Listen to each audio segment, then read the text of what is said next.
Good afternoon, good evening, active trend traders and guests. Welcome to the Aftermarket Monday. Let's get into, we've got some stuff to talk about and digest. I'm Dennis Wilborn, the founder of Active Trend Trading. All materials we do present are for training purposes only. Traders should always pay for trade any new method prior to the risk of their own personal capital.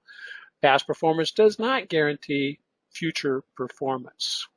So the objective of After Hours Monday is basically to, provide timely, actionable intel at the beginning of each week. We'll do a real quick market review. This week, what's the big thing that's happened? Fed. The Fed meets and reports out on Wednesday, the 31st, and the anticipation is that they are going to basically raise rates. Then what else is in the offing? Of course, the president's State of the Union address is coming up here very soon. And, for the lovers and the haters of Donald Trump, everybody's going to get a little bit to either love or hate, whichever way that goes. The fact of the matter is, what we have to do is just watch the indexes and see, and just trade the signals, trade the active trend trading signals, and we'll be doing fine. We'll do a real quick stocks and ETFs. I want to cover two different stocks, or a stock and an ETF today. Possibly, since this is for all members, both premium and non-premium active trend trading members, I'm looking at calling a bonus trade, but it's not quite in position to trade yet. But if it gets in a position, it's going to be a nice winner for everyone. So.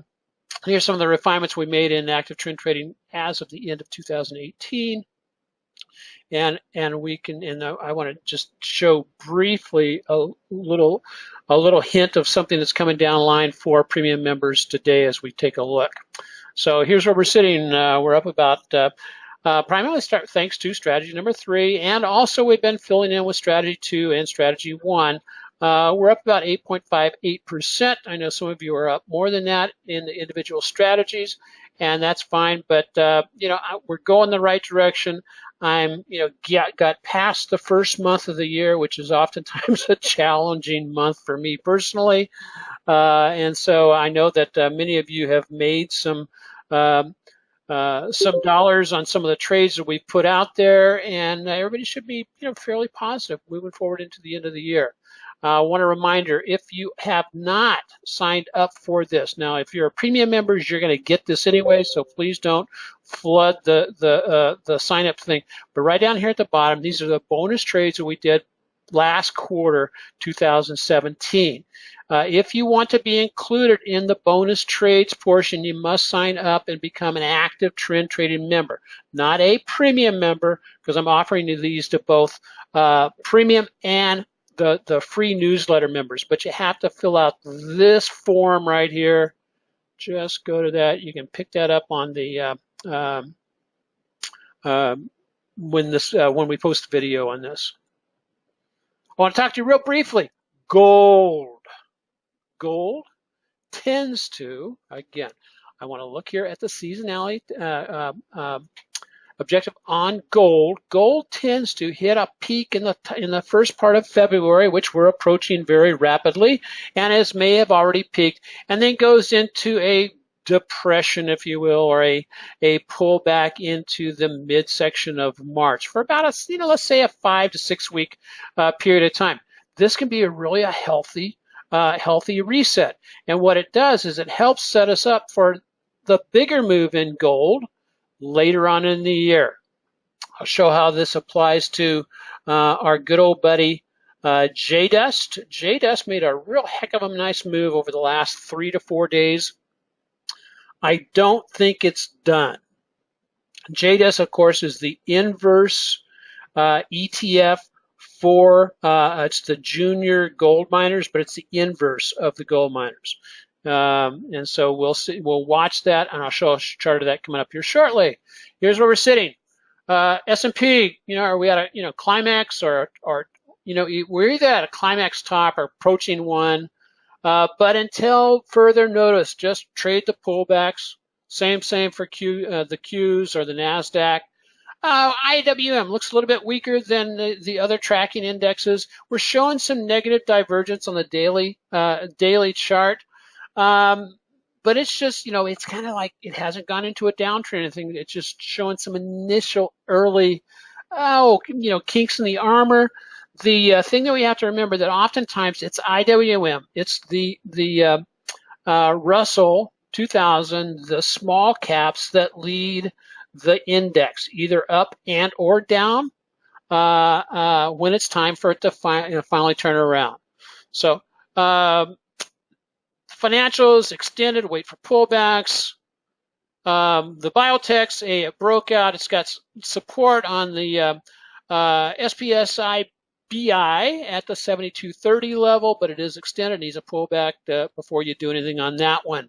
As I said, GDX, we converted to JNUG and JDust, the junior index ETFs or leveraged ETFs for the gold miners. And I again want to thank Eric Gallum for basically suggesting that to us, because it was due to his research. He said, he shared with me when he was here in Hawaii, these go up about a third more than either Nugget or Dust, which we had been following.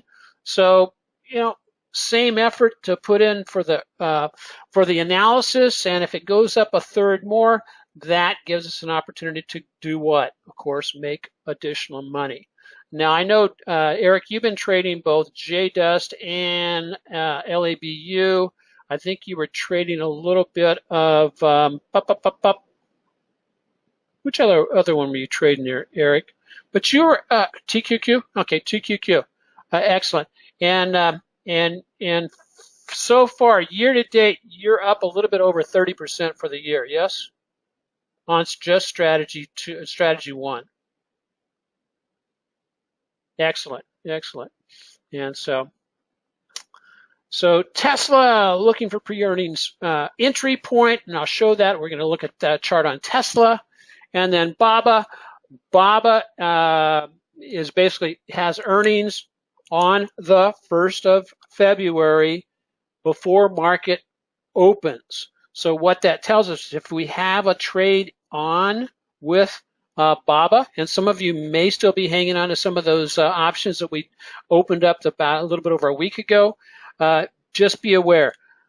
Close a business on the 31st of January is your last chance to close those before the end, before earnings strike, because if you wait till Thursday morning, you will be too late. Okay, NVDA earnings this week, or earnings next week. Earnings both on Tesla and NVDA next week. Looking for entries on both of those to do an earning trade. Earnings. Netflix, of course, we had a great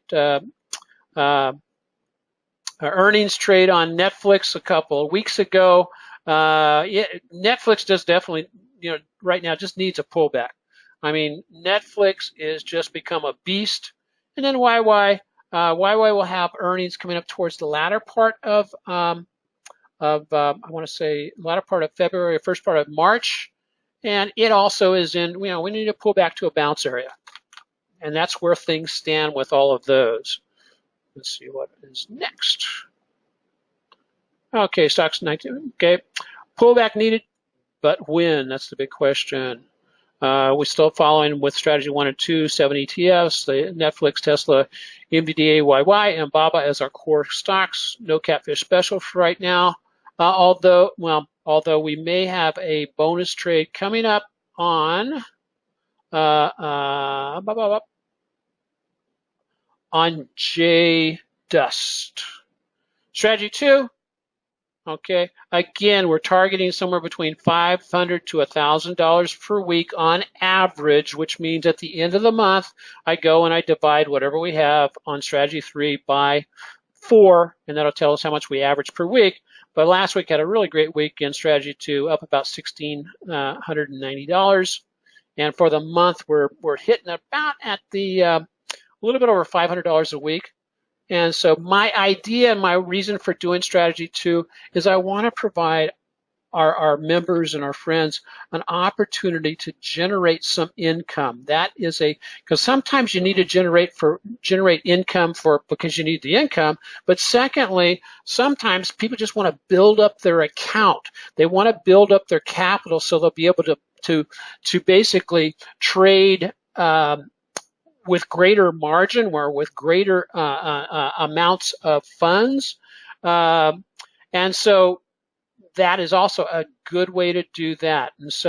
And it is like we are using stocks, or correction, we are using options to be able to achieve this. And so we'll continue to do that. If you like that kind of stuff. I think some of you, it's the first time you've traded options, but you've gotten into some of those trades and done fairly well at it. Strategy 3, there's our positions. And always remember, there is no holy grail of trading, only tools and rules. So we'll go back here and look at some. Whenever I get frustrated with the market, I go out and I make this walk. And it's a great and awesome walk, looking up the Waianae coastline. And it kind of like brings me back down to, okay, hey, if I made a crappy trade, it brings me back down and saying, no, that's okay. A great trade is going to be coming around in just a couple of weeks. And I'll wait. So let's take a look at some charts here. Let me go find a chart. Okay. First of all, I want to talk about Tesla. Tesla is, well, no, first I want to talk about, I'll go SPY first. Okay, on the spiders, basically you're getting a rollover here on the intraday chart, but it's just pulling back into a support level. Is it one of those where it's going to pull back into the 8-day moving average? We'd really like that because it's been away from the 8 for a long time. S&P, same. So when I was saying we're waiting for a pullback, that's exactly what we're waiting. Today's candlestick, what is it? Well, it's a bearish harami, which tends to be a reversal signal. And so, we're going to continue trading the pullbacks until the pullbacks stop working, or until we get the what I'm calling the topping two-step. Is basically it is a topping formation where you have where basically it hits a new top, drops down to the moving averages or slightly below, pulls back up, fails to make a new high, or just comes up slightly to the new high. You get some negative divergence down here with the indicator, and you have a two-step. 1, the new high. 2, the second step is when it fails to reach back up to the past high. So that's what we're sitting there with that on. Let's go quickly over here to everything else. Is like I said, is just kind of really extended with the exception of IWM. IWM, if something's going to let go to the downside more quickly, I think it will be IWM. Again, see, IWM's already got the negative divergence, or this is the Russell, representing the Russell. It's already got the negative divergence going here on the daily chart. TSI on the weekly chart, we're getting kind of a little bit of a sandwich here where pushed up. If we close the week right now, we'd have a bearish harami on the weekly chart. And so what might one want to look at if the IWM does let go first to the downside? Well, you're going to want to look at this puppy right here, TZA, which is the inverse of the leveraged ETF. I'm not calling a buy on this quite yet for premium members. But we'll definitely keep an eye on it. And one of the reasons for that is these inverse index ETFs. Okay, awesome, David. You're planning ahead, man. David had said he already has a small position in TZA. Just be really careful with the TZA, the inverse index ETF, leverage ETFs, because of backwardation, because of contango, and you can look those terms up on Investopedia on your own for a definition of what they mean. But what it basically means is they have because of the derivatives that are purchased or sold in order to meet the bearish side of the Russell, which the Russell's been in a nice uptrend. They lose value very, very rapidly, especially because they have to keep turning it over, and so it pushes the value down. And so that's why you'll hear some folks say, never trade the leveraged ETFs, never hold on to a position for more than, some people say 30 days, some people say 90 days. The inverse leverage ETFs, I lean more towards 30 days, but you definitely want to pick out your support resistance level, and you may want to do that basically on the index itself or the non-leveraged ETF, which is in this case IWM. Yeah, it takes a little bit of it takes a little bit of work to make it do that, but that's okay. I know you're up to the challenge. I'll just go right here really quickly. As you can see, this is the financials way extended away from the moving average, needs a pullback. Here is the biotechs, way extended. This is, it's going to sound like a repeating record. Way extended away from the moving averages, needs a pullback. What I envision happening on this is I envision an LABD, which is the inverse of this. It will do a negative split, in other words, an inverse split to bring its value more up, probably into the range of about $10 to $15. And that's another way. And then LABU may split or may not split, but again, it is extended also, not in a buy zone. Gold, GDX, again, got right up kind of to its downtrend line. This downtrend line here has lasted a long time, but I want to show you and start identifying areas, and this is for the premium members. JNUG, of course, is basically has dropped down to old support, about 16 bucks. That's as good, but how does that compare to the JDX? JDX is not quite to the same levels, and that's one of the differences that you see in the inverse ETFs, as you can see. And so that's why a lot of people will plan their trades off of the non-leveraged ETFs, either GDX or GDM, because you'll get a little bit more of a purer technical picture than you will going off the other. Now you can still set up the trades off of like JNUG, Nugget, and all that kind of stuff, but just be aware that it won't be quite as accurate as trading, letting the JDX or the JDM be your trigger points. So let's take a real quick look at JDust. Here's what I'm watching on JDust, and I'm a little bit kind of like thinking to myself, this is really cool. This is good stuff. Okay, I've got a weekly, hour chart on the left, daily chart in the middle, and a weekly chart on the right-hand side. What I find extremely cool is this longer term weekly chart. We're getting a TSI tick up and bullish cross. So with that said, what's going on with everything else? Well, we've got the TSI has now on the I pay attention to these, and you see this where we had this little double top or whatever going on here, where it came up, hit resistance, fell away,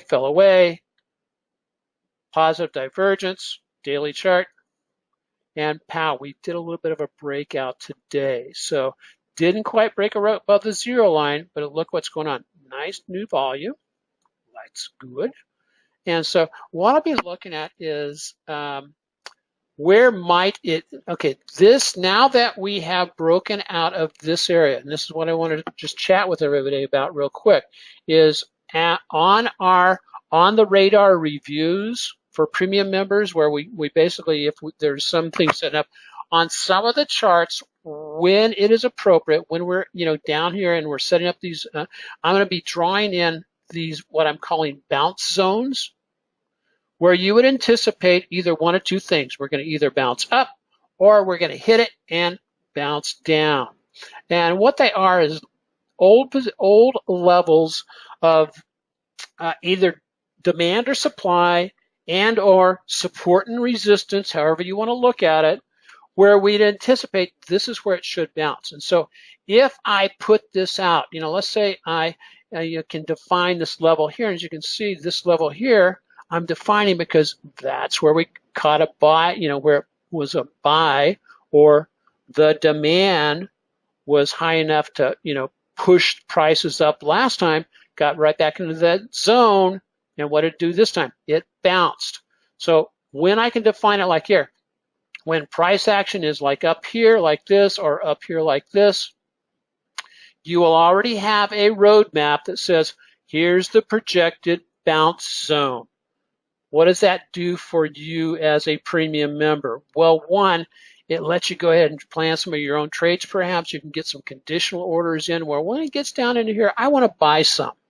So, I think that's going to be a great addition for the premium members, because basically it's going to be, and I'm not expanding the list of the watch list. I'm just going to hone in on what we have, because let me tell you, the watch list that we have, several of the entities on it have the potential of doing compounded wise across the year, somewhere in the high twos to high, to 3-digit % gains. So that means somewhere between, above 60 and, or maybe even over 100%. That's compounded gain, and that's potential. I'm not claiming that this is what's going to happen. So, but anyway, I'm looking for comments on this concept. Just let me know. Like I said, what you'll see is a level of conditional orders coming out, just basically saying, okay, hey, we're here, or when we're here, here's where I expect it to go, and we'll start putting out our conditional orders maybe 1-2 days ahead of time, and pow, if it gets hit, great. What will we do if we got in here right as it went through the zone? Well, our stop loss is going to be either just below the new swing low, which in this case that would be right here, or we'll just go outside the bounce zone just a little bit, as long as it's not over 5% from where we entered, and that's the way we're going to make it work. So J-Dust, another one of those. The last stock I wanted to basically highlight for the day is Tesla. Well, I'm going to do Tesla and the NVDA and get rid of some of my other drawings. Tesla, I'm doing the same thing on that. And some of these I can do it on a intraday chart, but as you can see, as I was working with this week, and I'm going, okay, let's see what happened here. And sure enough, as we identified it, we had a couple of things going on. Good signal on TSI on a daily chart. Now, of course, I'm going to be maintaining my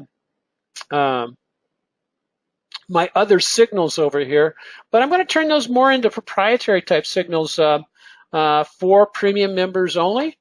And so, like I said, it's a great time to become a premium member. What we're looking at Tesla is, okay, we got to pull back. What am I looking at Tesla to do? Well, prior to earnings, which is set up for the 7th of February. That's 2 days after my wife's birthday, so if you want to, never mind. I won't get around with that. Anyway, I would like to see Tesla do this. I would like to see Tesla do a little pullback over a day or so. Get back down here into the 345, maybe a little bit 345, 342.50 level. Get our TSI to roll back over, maybe hit the 0 line by like Wednesday or so. And then if we had it set up like that on Wednesday, the Fed reports, then that would give us kind of a green light to tie into potential earnings heading up from there. And so that's what we'd be looking at with regarding to Tesla. Again, it could make it all the way back down to this zone. That would be kind of unhealthy, though, from a pre-earnings run, because we would like to see, you know, strength going into it, going into pre-earnings, and then its earnings are on, I want to say the 7th of February, which is, and it's after market hours. And so what we'll be doing is we'll be setting up a trade on that also for strategy 2, but we would be getting out of this long trade. And what would I do? If I pull back to 342.50, I'd be looking at buying either 345 or 347.50 call and just letting it run from there. And if we get up all the way, and if we break back up to, you know, this 350, Tesla tends to, its implied volatility go up pretty close to 100 prior to earnings, and so it's sitting right now at about, I want to say it's sitting right now at about 50, or it was sitting about 50.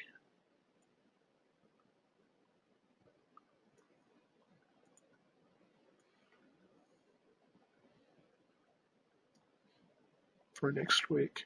Yeah, 58. And so it's got about, yeah, let's say 40% more up. And if you're an option trader, you know 40% in implied volatility can basically really inflate the value of those. So that's what I'm looking at. Those two. What else did I have? I talked about bounce zones. Okay. Talked about gold. I'm liking gold to the downside right now, which will set us up for a bounce to the upside later in the year. So with that, I've run a little bit over today, so I apologize for that, but I will say aloha, and I look forward to seeing you in the very near future. God bless everybody. Oh, I will be on the mainland the first weekend in March. We'll be doing a Bay Area Moneymaker meeting at the San Jose Masonic. So God bless everybody. We'll talk to you later. Aloha.